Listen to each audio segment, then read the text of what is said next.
meron tayong goal or na-achieve sa buhay, madalas pag nahihirapan tayo, nag-focus tayo sa mga rason kung bakit natin kailangan mag-quit. Kesyo mahirap, walang naniniwala, ang tagal ng resulta, walang nangyayari. I have a tip for you today.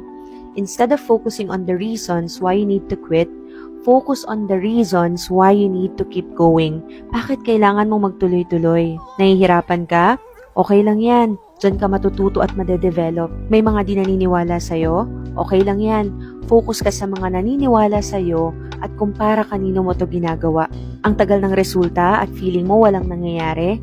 Magtuloy-tuloy ka lang dahil darating din ang breakthrough mo. Huwag ka lang mag-quit. Always remember, quitters never win and winners never quit. You will reap a harvest if you do not give up. God bless you.